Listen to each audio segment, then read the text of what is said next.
ಆತ್ಮೀಯ ವಿದ್ಯಾರ್ಥಿಗಳೇ, focus student YouTube ಚಾನಲ್ಗೆ ಸ್ವಾಗತ. ಕಳೆದ ಅವಧಿಯಲ್ಲಿ ನಾವು 125ನೇ ಪೇಜ್ನಲ್ಲಿರುವಂತಹ ಅಭ್ಯಾಸಗಳನ್ನು ನೋಡಿವ್ರಿ. ಯಾರು ನೋಡಿಲ್ಲ, ಮೇಲೆ ಐಕನ್ ಬಟನ್ ಕಾಣತೈತಿ, ಅದನ್ನು ಒತ್ತುವುದರ ಮೂಲಕ ಆ ವಿಡಿಯೋಗಳನ್ನು ನೋಡಬಹುದು. ಇಂದಿನ ಅವಧಿಯಲ್ಲಿ 126ನೇ ಪೇಜ್ನಲ್ಲಿರುವಂತಹ ವಿಡಿಯೋಗಳನ್ನು ನೋಡೋಣ್ರಿ. ಇಂದಿನ ಅವಧಿಯಲ್ಲಿ ಮತ್ತೆ ಇನ್ನೊಂದು ಏನು ಹೇಳ್ಬೇಕಂದ್ರೆ ರೀ, ಕಮೆಂಟ್ ಬಾಕ್ಸ್ ಒಳಗೆ ಲಿಂಕ್ ಐತಿ, ಅದನ್ನು ಒತ್ತುವುದರ ಮೂಲಕ ಈ ಪಾಠದ ಎಲ್ಲ ವಿಡಿಯೋಗಳನ್ನು ನೋಡ್ಬೋದು. ಮತ್ತು ಡಿಸ್ಕ್ರಿಪ್ಷನ್ ಬಾಕ್ಸ್ ಒಳಗೆ ರೀ ಪ್ರೀವಿಯಸ್ ವಿಡಿಯೋ, ನೆಕ್ಸ್ಟ್ ವಿಡಿಯೋ ಅಂತ ಕೊಟ್ಟೇನಿ. ಅಲ್ಲಿ ಪ್ರೀವಿಯಸ್ ವಿಡಿಯೋ ಹೊಡೆದ್ರೆ ಇದ್ರ ಹಿಂದಿನ ವಿಡಿಯೋಗೆ ಹೋಗ್ತೈತಿ, ನೆಕ್ಸ್ಟ್ ವಿಡಿಯೋ ಹೊಡೆದ್ರೆ ಅದ್ರ ಮುಂದಿನ ವಿಡಿಯೋಗೆ ಹೋಗ್ತೈತಿ. ಇವುಗಳನ್ನು ನೋಡ್ರಂತ ಹೇಳ್ಕೊತ ಇಂದಿನ ನೋಡ್ರಿ. ಇತರೆ ಸ್ಥಾನಗಳಲ್ಲಿ ಪೂರ್ಣಾಂಕಗಳು. ನಮಗೆ ಪೂರ್ಣಾಂಕಗಳು ಈಗ ನಾವು ಆಲ್ರೆಡಿ ಯೂಸ್ ಮಾಡತ್ತೀವಿ ರೀ.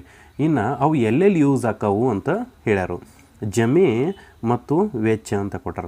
ಜಮೆ ಮತ್ತು ವೆಚ್ಚ ಇದು ಎದ್ರೊಳಗೆ ಯೂಸ್ ಆಕೈತಿ ಅಂದ್ರೆ ರೀ, ಬ್ಯಾಂಕ್ ಒಳಗೆ ಯೂಸ್ ಆಕೈತಿ.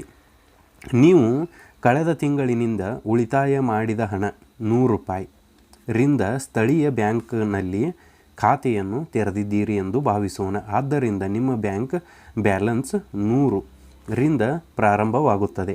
ನೀವು ಕೆಲಸ ಮಾಡಿ 60 ಗಳಿಸಿ ಅದನ್ನು ಮರುದಿನ ನಿಮ್ಮ ಖಾತೆಗೆ ಜಮಾ ಮಾಡುತ್ತೀರಿ.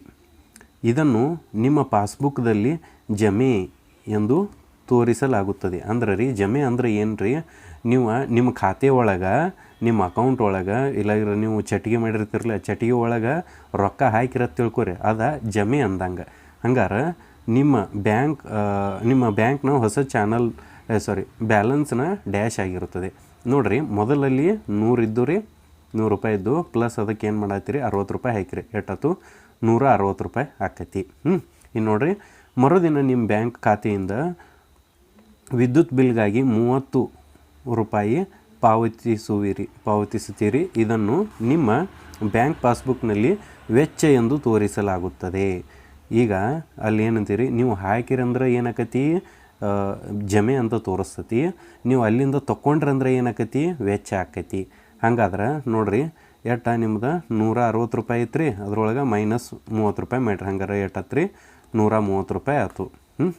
ಹಂಗಾರೆ ಇಲ್ಲಿ ನಿಮ್ಮ ಬ್ಯಾಂಕ್ ಬ್ಯಾಲೆನ್ಸ್ ಎಷ್ಟತಿ ಕೇಳತ್ತೈತಿ, 130 ಅಂತ ಬರ್ರಿ. ಮರುದಿನ ನಿಮ್ಮ ವ್ಯಾಪಾರಕ್ಕಾಗಿ 150 ರೂಪಾಯಿ 150ಕ್ಕೆ ದೊಡ್ಡ ಖರೀದಿಯನ್ನು ಮಾಡುತ್ತೀರಿ. ಪುನಃ ಇದನ್ನು ವೆಚ್ಚ ಎಂದು ತೋರಿಸಲಾಗುತ್ತದೆ. ಈಗ ನಿಮ್ಮ ಬ್ಯಾಂಕ್ನ ಬ್ಯಾಲೆನ್ಸ್ ಎಷ್ಟು ಅಂತ ಅಂದರು. ನೋಡಿರಿ, ಎಷ್ಟು ಉಳಿದಿತ್ತು, ನನ್ನ ಕಡೆ 150 ರೂಪಾಯಿ ಉಳಿದಿತ್ತು. ಸರಿ, 130 ರೂಪಾಯಿ ಉಳಿದಿತ್ತು. ಅದರೊಳಗೆ 150 ರೂಪಾಯಿದ ಏನು ತೊಗೊಂಡಿನ ವಸ್ತುವನ್ನು ತೊಗೊಂಡೇನಿ. ಈಗ ನಮಗೆ ಇದನ್ನು ಕಳಿಬೋದು ರೀ, ಯಾಕಂದ್ರೆ ನಮ್ಮ ಪೂರ್ಣಾಂಕಗಳು ಬರ್ತಾವೆ. ಅದರ ಸಂಬಂಧ ನಾವೀಗ ಆಲ್ರೆಡಿ ಇವನ್ನ ಈ ರೀತಿಯಾಗಿ ಮಾಡೀವಿ. ಇಲ್ಲಿ ಪ್ಲಸ್ ಇತ್ತು, ಇಲ್ಲಿ ಮೈನಸ್ ಇತ್ತು, ಈ ರೀತಿಯಾಗಿ ಕಳೆದೇವ್ರಿ. ಪ್ಲಸ್ ಮೈನಸ್ ಐತು ಅಂದ್ರೆ ಮೈನಸ್ ಬರ್ತೈತಿ ರೀ. 150ರಾಗ 30 ಕಳೆದ್ರೆ ಎಟ್ರಿ, 20 ರೂಪಾಯಿ ಬರ್ತೈತಿ. ಅದು ಮೈನಸ್ ಆಗಿರ್ತೈತಿ. ಹಂಗಾರೆ ಈಗಿನ ನಿಮ್ಮ ಬ್ಯಾಂಕ್ ಬ್ಯಾಲೆನ್ಸ್ ಎಷ್ಟಾಗೈತೆ ರೀ, -20 ಅಂತ ಐತಿ. ಇದು ಸಾಧ್ಯವೇ? ಇದು ಒಂದು ಸಲ ಸಾಧ್ಯ ಆಕೈತ್ರಿ. ಸರ್ ಹಂಗೆ ರೀ, -20 ಮತ್ತು ಬರ್ತೈತಿ ಅಂದ್ರೆ ರೊಕ್ಕನೇ ಇಲ್ಲದೆ ಹೆಂಗೆ ಇರ್ತಾರೋ ಅಂತ ಕೇಳ್ಬೋದು. ಅದು ಸಾಧ್ಯ ಅಂತ ರೀ. ಹೌದು, ಕೆಲವು ಬ್ಯಾಂಕ್ಗಳು ನಿಮ್ಮ ಖಾತೆಯ ಬ್ಯಾಲೆನ್ಸ್ ಋಣವಾಗಲು ತಾತ್ಕಾಲಿಕವಾಗಿ ಅವಕಾಶ ನೀಡ್ತೈತೆ ರೀ. ಕೆಲವು ಬ್ಯಾಂಕ್ಗಳು ನಿಮ್ಮ ಬ್ಯಾಲೆನ್ಸ್ ಋಣಾತ್ಮಕವಾಗಿದ್ದರೆ ಬಡ್ಡಿ ದರ ಮತ್ತು ಶುಲ್ಕ ರೂಪದಲ್ಲಿ ಹೆಚ್ಚುವರಿ ಮೊತ್ತವನ್ನು ವಿಧಿಸ್ತೈತಿ. ಒಂದೊಂದು ಬ್ಯಾಂಕ್ಗಳು ಹೆಂಗೆ ಅದಾವ್ರಿ, ನಿಮ್ಗೆ ಈ ರೀತಿಯಾಗಿ ಅಮೌಂಟು ಕೊಡ್ತಾವೆ. ನೀವು ಏನಾರು ತೊಗೋಬೇಕಾಗಿತ್ತು, ನಿಮ್ಮ ಕಡೆ ರೊಕ್ಕಿಲ್ಲಾಗಿತ್ತು, ಒಮ್ಮೆ ತೊಗೋರಿ, ಆಮೇಲೆ ಅವ್ರಿಗೆ ಕೊಡ್ಬೋದು ನೀವು. ಖರೆ ಭಾಳ ದಿನ ಬಿಡುವಂಗಿಲ್ಲ. ಒಂದೊಂದು ಬ್ಯಾಂಕ್ ಹೆಂಗೆ ಅದಾವ್ರಿ, ನೀವು ಹಂಗೆ ತೊಗೊಂಡ್ರೆ ತಿಳ್ಕೊರೋ ರೊಕ್ಕ, ಅದಕ್ಕೆ ಬಡ್ಡಿ ಅದು ಕಟ್ತೈತಿ, ಮತ್ತು ಅದಕ್ಕೆ ಹಿಂಗೆ ಟ್ಯಾಕ್ಸ್ ಹತ್ತತ ಕಟ್ತಾರೋ, ಮತ್ತು ದಂಡ ಹತ್ತ ಕಟ್ತಾರೆ. ಇನ್ನು ಹಿಂದಿನ ದಿನ ನೀವು ಹೆಚ್ಚಿನ ಹಣ ಬಳಸಿರಿ. ಖರೀದಿಸುವುದರಿಂದ ಮರುದಿನ ನಿಮ್ಮ ವ್ಯಾಪಾರದಲ್ಲಿ ರೂಪಾಯಿ 200 ಇರುತ್ತದೆ. ಈಗ ನಿಮ್ಮ ಬ್ಯಾಂಕ್ ಬ್ಯಾಲೆನ್ಸ್ ಎಷ್ಟು ಅಂತ ಐತಿ. ನೋಡಿರಿ, ನಿಮ್ಮ ಕಡೆ ಎಷ್ಟಿತ್ತು, -20 ರೂಪಾಯಿ ಇತ್ತು.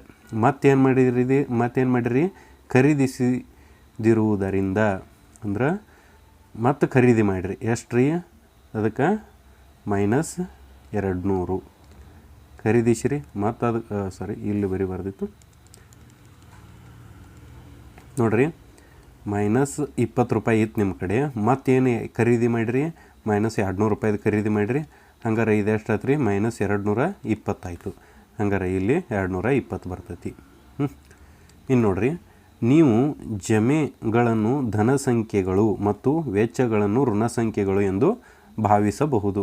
ಒಟ್ಟಾರೆ ನಿಮ್ಮ ಎಲ್ಲ ಜಮೆಗಳು ಧನ ಸಂಖ್ಯೆಗಳು ಮತ್ತು ವೆಚ್ಚಗಳು ಋಣ ಸಂಖ್ಯೆಗಳು ಸೇರಿ ನಿಮ್ಮ ಬ್ಯಾಂಕ್ ಖಾತೆಯ ಒಟ್ಟು ಬ್ಯಾಲೆನ್ಸ್ ಆಗಿರುತ್ತದೆ. ಇದು ಧನ ಅಥವಾ ಋಣ ಆಗಿರಬಹುದು. ಸಾಮಾನ್ಯವಾಗಿ ನಿಮ್ಮ ಬ್ಯಾಂಕ್ ಖಾತೆಯಲ್ಲಿ ಬ್ಯಾಲೆನ್ಸ್ ಧನವಾಗಿರುವಂತೆ ನೋಡಿಕೊಳ್ಳುವುದು ಉತ್ತಮ ಅಂತ ಅಂದಾರೆ. ಇನ್ನು ನೋಡ್ರಿ, ನೆಕ್ಸ್ಟ್ ಲೆಕ್ಕಾಚಾರ ಮಾಡಿ ಅಂತೈತಿ. ನಿಮ್ಮ ಖಾತೆಯಲ್ಲಿ ನೀವು ರು 0 ಪ್ರಾರಂಭಿಸಿ ನಂತರ 30, 40 ಮತ್ತು 50 ಜಮೆ ಮಾಡುವಿರಿ ಮತ್ತು 40, 50, 60 ವೆಚ್ಚ ಮಾಡಿದ್ದೀರಿ ಎಂದು ಭಾವಿಸೋಣ. ಈಗ ನಿಮ್ಮ ಬ್ಯಾಂಕ್ ಬ್ಯಾಲೆನ್ಸ್ ಎಷ್ಟೈತೆ ನೋಡ್ನು. ಮೊದಲು ಏನು ಮಾಡೋಣ್ರಿ, ಜಮೆ ಅಂತ ಬರ್ಕೊಂಡು ಜಮೆ ಒಳಗೆ ಎಷ್ಟು ಮಾಡೀನಿ ನಾ 30 + 40 + 50 ಇವನ್ನೆಲ್ಲ ಕೂಡಿಸಿದ್ರೆ ಎಷ್ಟು ಆಕೈತೆ ರೀ, 120 ಆಕೈತಿ. ಇನ್ನು ವೆಚ್ಚ ಅಂತ ಕೊಟ್ಟಾರ್ರಿ, ವೆಚ್ಚ ಎಷ್ಟಾಗೈತಿ, ವೆಚ್ಚ ಮೊದಲು ಏನು ಮಾಡೀನಿ ರೀ, 40 ರೂಪಾಯಿ ಮಾಡೀನಿ, ಆಮೇಲೆ 50 ರೂಪಾಯಿ ಮಾಡೀನಿ, ಆಮೇಲೆ 60 ರೂಪಾಯಿ ಮಾಡೀನಿ. ವೆಚ್ಚ ಎಷ್ಟಾಗೈತಿ ಅಂದ್ರೆ ರೀ 150 ರೂಪಾಯಿ ಆಗೈತಿ. ಇನ್ನು ಬ್ಯಾಲೆನ್ಸ್ ಎಷ್ಟೈತಿ,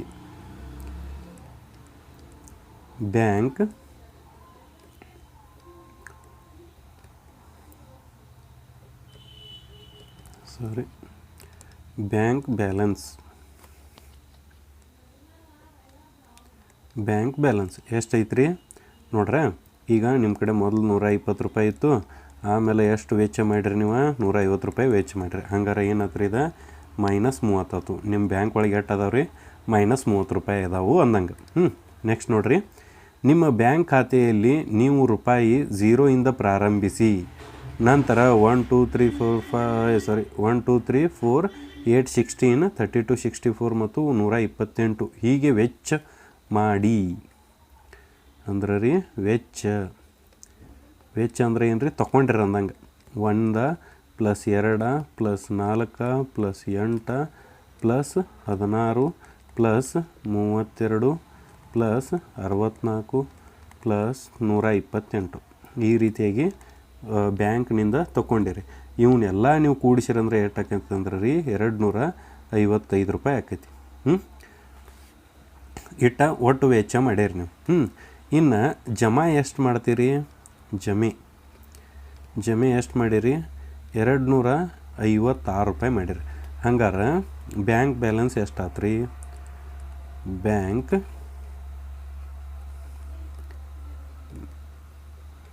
ಬ್ಯಾಲೆನ್ಸ್ ಎಷ್ಟಾಯ್ತು ರೀ, ನಿಮ್ದು ಎಷ್ಟು ಇರ್ತೈತಿ, 255 ತೊಗೊಂಡಿರ್ತೀರಿ. ಒಮ್ಮೆ ಏನು ಮಾಡ್ತೀರಿ, -200 ಇದು ಹಿಂಗೆ ಬರ್ಕೋಕೆ ನಡೆಯಂಗಿಲ್ಲ ರೀ.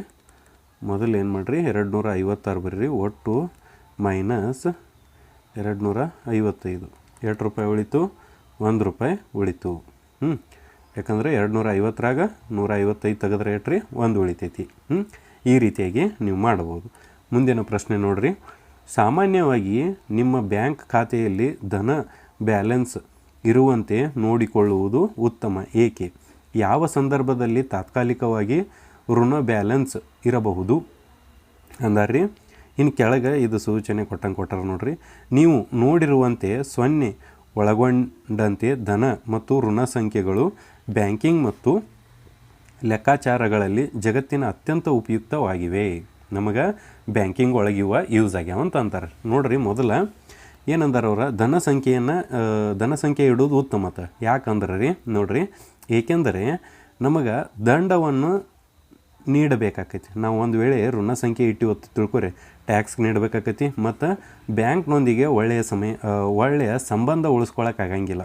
ಅವ್ರು ಏನು ಮಾಡ್ತಾರೋ, ನೀವು ಹಂಗೆ 0 ಬ್ಯಾಲೆನ್ಸ್ ಇಟ್ಕೋತು ಹೋದ್ರೆ ತಿಳ್ಕೊರಿ, ಅವ್ರು ಏನು ಮಾಡ್ತಾರೋ ಅಕೌಂಟ್ನ ರದ್ದು ಮಾಡಿಬಿಡ್ತಾರೆ.